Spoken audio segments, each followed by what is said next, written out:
कक्षा 7 के प्यारे विद्यार्थियों, आज मैं आपके सामने पाठ 11 इतिहास का लेकर आया हूँ। इसका नाम है जहांगीर और शाहजहां। जहांगीर एक न्यायप्रिय शासक था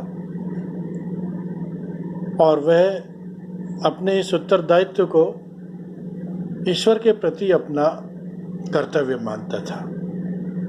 सुशिक्षित, सुसभ्य और प्रजापालक था। उसने अपने पिता से प्राप्त साम्राज्य को सुरक्षित और संपन्न रखा। जहांगीर अकबर का पुत्र था। बचपन का नाम सलीम था। नवरत्न अब्दुल रहीम खाना से सलीम ने तुर्की और फारसी भाषाओं का ज्ञान प्राप्त किया। अकबर की मृत्यु के बाद 1605 में सलीम का राज्याभिषेक नूरुद्दीन मोहम्मद जहांगीर के नाम से हुआ। गद्दी पर बैठते ही जहांगीर को सबसे पहले उसे अपने पुत्र खुसरो के विद्रोह का सामना करना पड़ा। उसे तुरंत दबा दिया गया और आगरा के किले में खुसरो को नजरबंद कर दिया गया, लेकिन वह भागकर लाहौर जा पहुंचा। वह कैद में नहीं रह पाया ज्यादा देर तक। उसने सिखों के पंचम गुरु अर्जुन देव से अपनी सेना के लिए आर्थिक सहायता मांगी और लेकिन शाही सेना के सामने खुसरो की सेना परास्त हो गई और खुसरो की सहायता के कारण गुरु अर्जुन देव को मृत्युदंड दिया गया। सिख गुरु को फांसी जहांगीर के लिए नीति विरुद्ध कार्रवाई सिद्ध हो गई, क्योंकि इससे सिख जो अब तक शांति प्रिय थे उनका मन खट्टा हो गया और वे साम्राज्य के शत्रुओं के रूप में परिवर्तित हो गए। जहांगीर की सबसे बड़ी सफलता मेवाड़ के युद्ध का अंत थी। जहांगीर ने मेवाड़ पर आक्रमण करके अपने पुत्र खुर्रम को भेजा। खुर्रम ने राणा अमर सिंह को संधि करने के लिए विवश किया। दक्षिण भारत में अहमदनगर पर जहांगीर के पुत्र खुर्रम ने आक्रमण करके उसे मुगल साम्राज्य का अंग बना लिया। इस उपलब्धि के कारण ही जहांगीर ने खुर्रम को शाहजहां की उपाधि प्रदान की। जहांगीर ने अकबर की सुलह नीति का अनुसरण करके मेवाड़ के उदार शर्तें देकर राजपूतों की राजभक्ति प्राप्त कर ली, जो औरंगजेब की अनीतियों से पहले तक मुगल साम्राज्य के प्रति बनी रही। जहांगीर ने कई शक्तिशाली सरदारों और राजपूतों को ऊंची पदवी दी और उसका साम्राज्य सुदृढ़ हो गया। जहांगीर ने लोगों के हृदयों पर विजय पाने की कोशिश की। उसने अपने विरोधियों को क्षमा करके, बंदियों को मुक्त करके और न्याय की जंजीर बनवाकर एक मिसाल कायम की थी। उस घंटी को जंजीर लगवाई थी घंटी में, जिसे बजाकर कोई भी न्याय प्राप्त कर सकता था और फरियाद कर सकता था। उसने कई घोषणाएं भी करवाई, जिससे उसके राज्य में अच्छे आचरण की प्रवृत्ति विकसित हुई। जहांगीर बगीचे लगाने का भी शौकीन था। साहित्य में भी उसकी रुचि थी और उसके राज्य में ही इंग्लैंड के सम्राट जेम्स प्रथम ने पहले हॉकिंस को और बाद में सर टॉमस रो को आधिकारिक राजदूत बनाकर भेजा था। उसने जहांगीर से अंग्रेजों के लिए भारत में व्यापार करने की आज्ञा प्राप्त की। जहांगीर पहले से ही जहाजी बेड़े से प्रभावित था अंग्रेजों के, इसलिए उसने अंग्रेजों को भारत में व्यापार करने की अनुमति दे दी।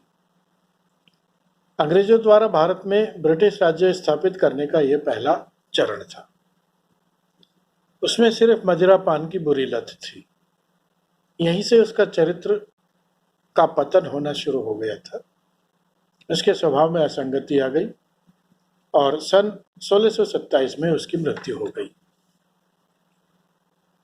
उसके जीवन में एक महिला आई थी, नूरजहां, जिसका बचपन का नाम मेहरुन्निसा था।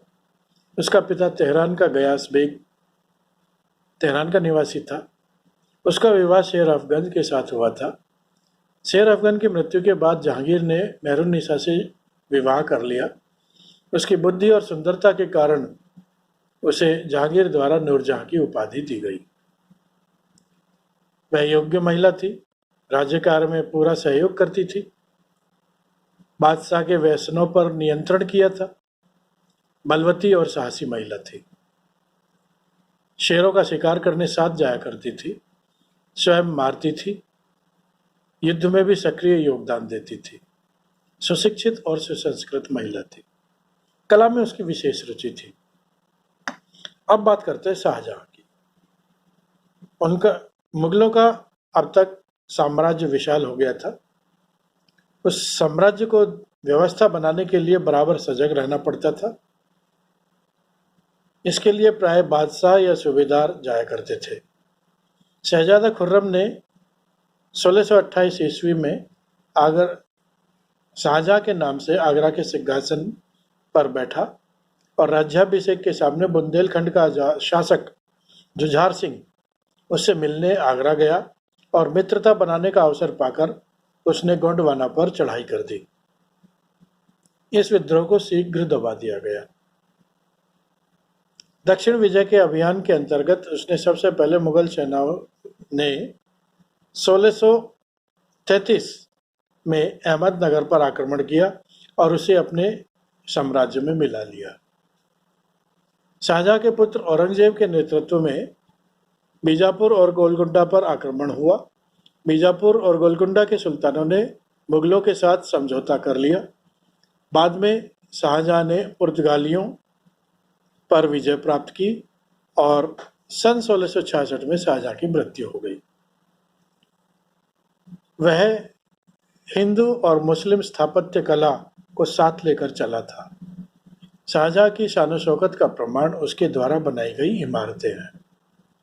शाहजहां ने दिल्ली में एक नए किले का निर्माण कराया जिसे शाहजहानाबाद कहा गया। यही वर्तमान में लाल किला कहलाता है। आगरा में यमुना नदी के किनारे ताजमहल उसने अपनी पत्नी मुमताज महल की मृत्यु पर उसकी स्मृति में बनवाया था। यह सफेद संगमरमर का बना हुआ है।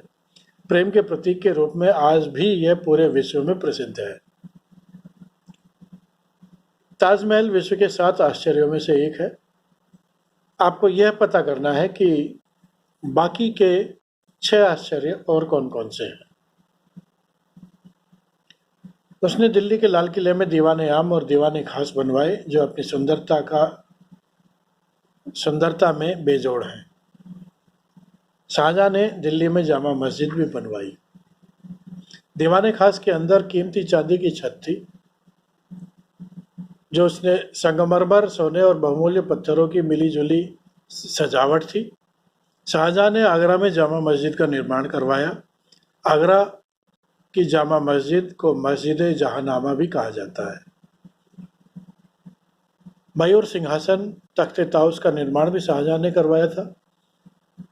इसमें कोहनूर लगवाया गया था। सुनहरे रंग के खाट के रूप में था और मीनाकारी किए हुए पन्ने के 12 खंभों पर आधारित था।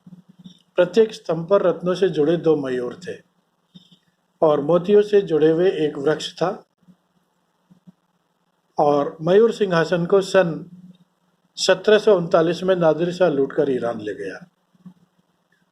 वह फारसी और संस्कृत और हिंदी सभी भाषाओं के ग्रंथ उसके टाइम में लिखे गए।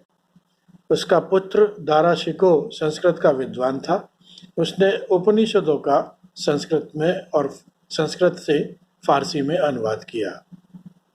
अकबर के शासनकाल में भवन निर्माण की सामग्री के रूप में लाल बलुआ तथा अलंकरण हेतु संगमरमर प्रयोग होता था।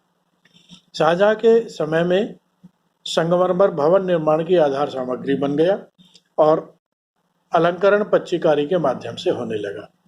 संगमरमर पर रत्नों की जड़ाई पच्चीकारी कहलाती है। इसमें जो शब्द आए हैं वह है मनसबदार, मुगल अधिकारियों को दी गई उपाधि, मकबरा, बादशाहों की कब्र के ऊपर बना स्मारक और पैमाइश भू सर्वेक्षण के लिए की जाने वाली भवनों, खेती, जमीनों आदि की नाप।